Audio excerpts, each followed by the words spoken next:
Number one is that Aspies tend to live off the grid.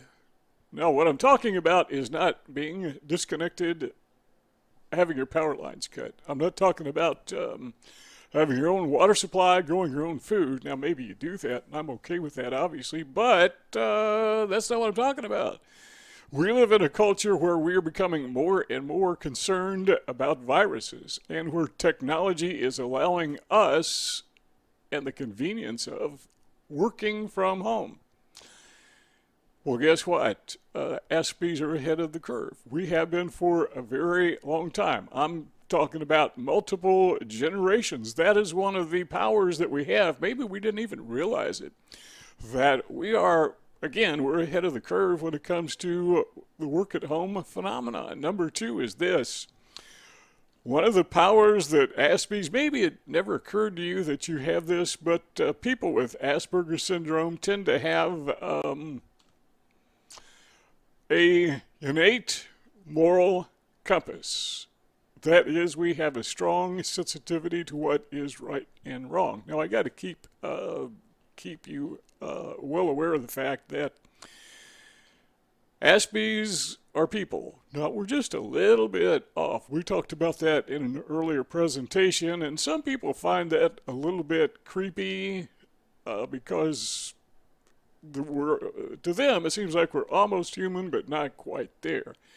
Well, let me assure you, we are 100% human, and in some areas, if there was such a thing as being advanced in some areas, not all areas, but that would be people with Asperger syndrome, and one of those is we just have that internal moral compass. As I like to say, if you have no compass, then any direction can be north. So we have that sense of right or wrong. We have that sense of justice. Now, we don't all agree on what right and wrong is, on what is and is not moral. We don't all agree on which direction is north, but our inner compass tells us. So because of that, we may not be vocal leaders in the sense of somebody who is highly charismatic, but we are the type of leader that is leading from within society quietly. Now, you stop and think about it. How could that possibly be? You think of a leader, you think of the President of the United States, or you think of the CEO of a corporation. But you don't always stop and think that there is somebody in the organization who is actually doing the leading. I take Steve Jobs, for example. He was, people say that he was a great innovator. Actually, he was a great artist. He had an idea, he had a concept, and some people say he had Asperger syndrome. I don't know that that's true, but what I do know is this. The engineers who designed his iPhone and his iMac and all the other innovations he came up with, well, he came up with the initial idea and the artistry. It was somebody with Asperger syndrome, almost certainly within the body of his corporation, his organization, that came up with those things. They were leading from within. And a lot of people didn't recognize that. So here we are talking together on the internet. What we're doing right now would have been considered unbelievable in my lifetime, in my adult lifetime. I recall when I was in college, they had this amazing ability to connect with somebody in another state visually. And we heard about this and we thought it was amazing. At the time, I was attending what is now Liberty University. And they had a promotion department. And they had an agency, I guess, that was out of state. And they would communicate back and forth. And, for example, if they were working on a mailer, well, this agency out of state would be able to show that to them on a screen. And we thought that was so amazing. Well, here we are now doing basically the same thing. And guess what? Doesn't cost anything. Doesn't cost me anything. Well, I got to pay for the internet connection, but that's about it. Same with you. You don't have to pay anything other than maybe your device and whatever you pay for your communication, your cable or whatever, however you're getting this. The internet service. Who came up with all that? Well, somebody within an organization. came up with that. So they were leading and nobody even knew it. They were coming up with these ideas, these innovations, and nobody ever knew it. Now you take that and you superimpose it and extrapolate it across society as a whole, and you find out that the real leaders aren't the people who are making all the noise. The real leaders are the people who are making all the technologies, who are advancing us forward. Well, who is the person who advances us forward? That would be the leader. Number 3 is this. One of the powers of Asperger syndrome that a lot of Aspies not aware that they actually have this is what I call internal motivation. And we have that because we are not dependent upon other people to motivate us, because we're just not that connected to other people. Somebody can't motivate you if you're not in touch with them. How do we get in touch with people? By and large, we just don't. But still, somehow, we find internal motivation. We find a way to get there. Now, here's what is so very important. And I don't mean to downplay the importance of social interaction, because that is very important. But there is another form of importance that is not being distracted by social interaction. So if you are a highly social person, you are investing a considerable amount of time literally, physically being engaged with people socially. And there, again, are advantages to that. But what's more, you are committing and investing a considerable amount of time focusing on social interaction. Some people just flat out obsessed with social climbing. Not so with people with Asperger syndrome. Well, what that does is it frees up a lot of time, frees up a lot of brain space, frees up a lot of opportunity for us to have internal motivation. And that takes us to number 4, which is internal reflection. People with Asperger syndrome tend to be thinkers. And once again, that is because our minds are not distracted by the white noise that comes along with socializing. So a person who is neurotypical will think something like, how can I get ahead socially? And I'm re-emphasizing on purpose. There's nothing wrong with that. We're not saying that this is bad versus good. We're saying this is good versus good.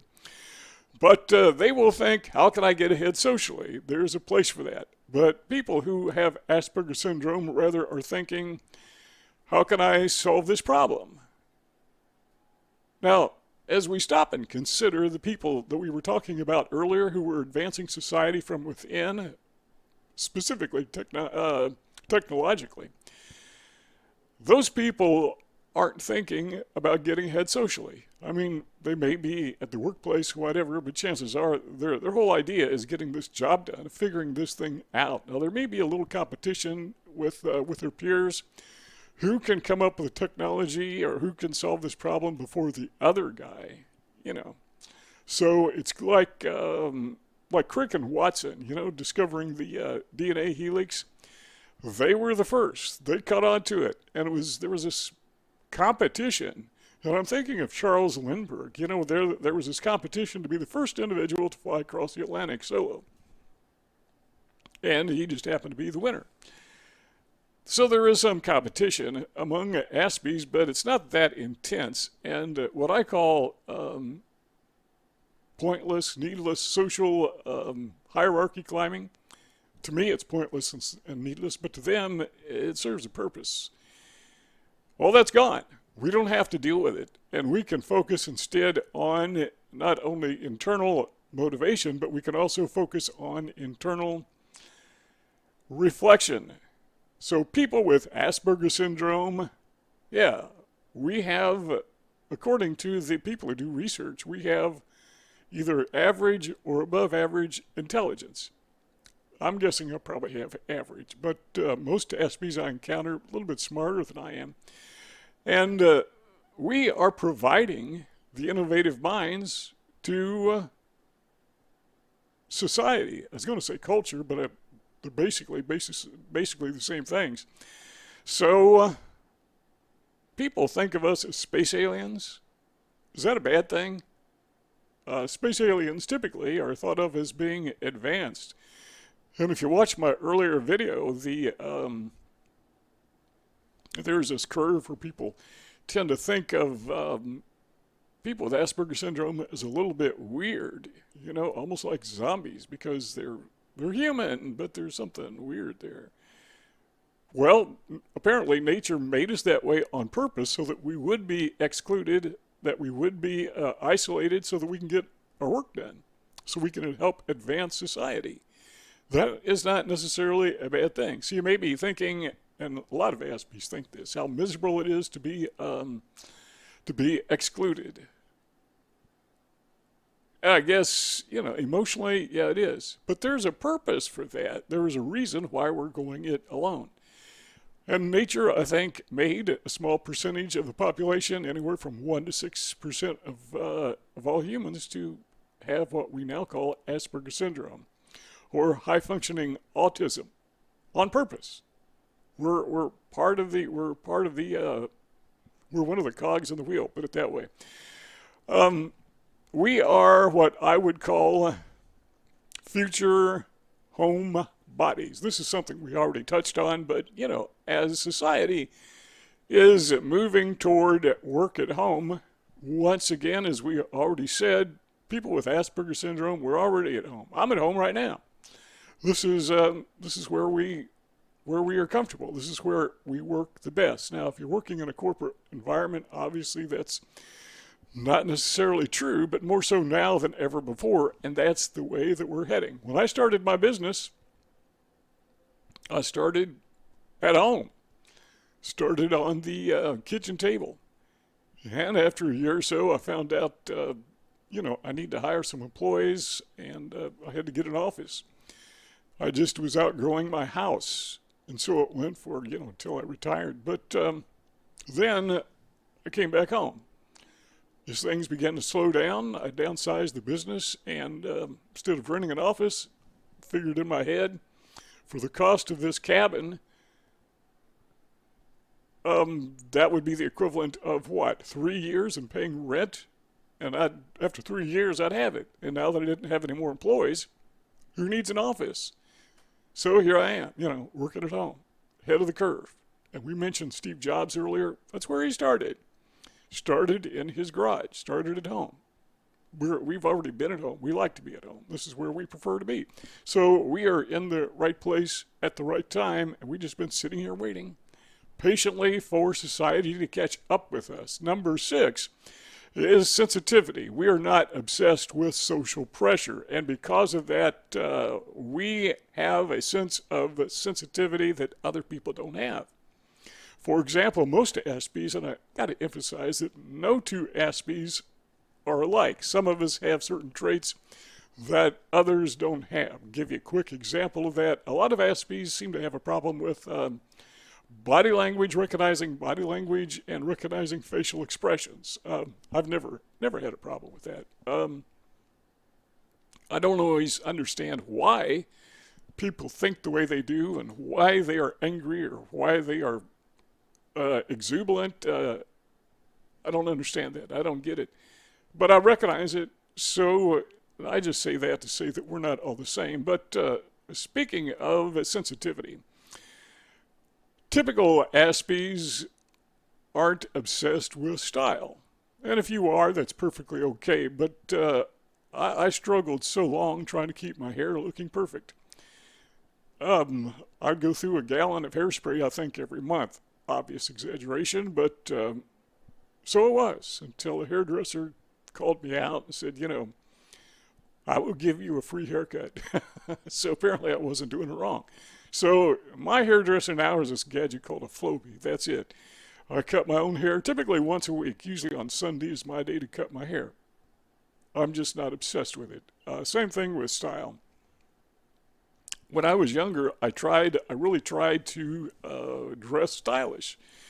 Not to attract attention, but I just kind of wanted to fit in. I didn't want to look like an oddball. And there's another reason to, kind of be in style. It's like a courtesy to other people. That it's like you're complimenting them. I'm dressing well, so you don't have to look at somebody who isn't dressed well. So it's kind of a compliment to them. But I wasn't very good at it. And what I was trying to achieve kind of backfired. I looked worse than if I just wore old drab clothes. So I finally caved in and started wearing old drab clothes. And I'm perfectly comfortable in them. I like what I wear. I'm not obsessed. If people don't like the way I look, sorry, I don't mean to offend, but I'm going to offend anyhow, no matter what I wear, so I may as well be comfortable while I'm offending people, if they are offended. I don't know what's so offensive about wearing dark shirts and sweatpants. I guess there are places where you don't want to wear those, and I understand that. But the point is that we are sensitive because we're not, resources in our brain are not being utilized for those all-important aspects of socializing. So we can be more sensitive to the real, genuine, internal needs of people. That, by the way, is why I have this YouTube channel. Is over the nearly 70 years, I've learned a lot of things, and I just kind of want to share those, what I've learned, and maybe encourage and help along the way other people who have Asperger syndrome and people who don't have Asperger syndrome, help them to understand what it's like being an Aspie. Well, number 7 is this. We tend to be observers. We tend to learn by observing. In a previous video, I talked about Temple Grandin. And her whole thing is observation. She says she is horrible at algebra. That's just not the way she thinks. She thinks visually. And she said when she was growing up, she just assumed everybody thought that. But after a while, I guess you come to a point where you realize other people are good at math and geometry and algebra, and you're not. But her visualization helped her to advance society. So there's another person who is working from the inside, leading from the inside. So we are observers, and again, because of that, we're not distracted by society. We just observe it. We see it. I like to use the illustration, and I've used it lots of times. Being an Aspie, at least for me, is like watching a movie. Only you're inside of the movie. You're on the screen with everybody else, and it's three-dimensional. Now, you're not really there. You're just observing it. But in reality, you are there. But that's not the way you perceive the world, or at least not the way that I often perceive the world. And then finally, number 7, or number 8 rather, and I like this one, is we tend to be creative. Most artists, if they're not Aspies, they have a tendency toward Aspie behavior, Aspie mindset. They are alone, and they are artists. I've mentioned this before, but have you ever seen an artist who is working as a professional? Not in a classroom, but this is his or her job, being an artist. Well, typically, you find those people working alone unless they're working for a corporation. But if it's an artist, a self-employed artist, he doesn't have a lot of people working around him. Think of Bob Ross. You know, you've seen him on TV or on YouTube. His whole thing is painting a picture in a half hour. Very talented. What you see is Bob Ross and his picture. You don't see anything else. Now, most every other program you watch on television, there's always a lot of people. I mean, how can you produce a half-hour television program, hold people's interest, I mean intensely hold people's interest, all by yourself? Well, he did it, and he did it week after week after week after week. And after this video is done, you might want to do a Google search and look for Bob Ross and just kind of watch what he does. That is a creative person. That is an individual who learned how to and knows how to work alone. Now, he has a history. He's long gone, but he had a history in the military. So apparently, I think he was like a staff sergeant, I don't remember. But he obviously did well with people. I mean, he functioned in society. But when he got creative, he had to get away from society. He worked much better all alone. Him and a TV camera and a production crew. Everybody out of the scene. So that's what Aspies do. We have the backup team. You know, we have all of society that provides us all the things that we need: electricity, you know, heat, food, all that. So here we are alone. We have that backup team. Like he had the producers and the director and the cameraman, somebody running the audio behind the scenes. Think of society as our support team. They're behind the scenes. They're not in here with us, nor do they have to be. They don't need to be. We don't necessarily. I don't want them to be. I mean, I don't want the guy that works for the electric company hanging around all day. You got things to do. Don't bother me. That's where we work the best. That's where we are in our element. That's where we are the most creative. Now, you may see two rectangle boxes on your screen. If you want this conversation to continue, all you got to do is click on one of those boxes and we just keep on talking. But if not, if you are done, well, we thank you for stopping by and see y'all next time.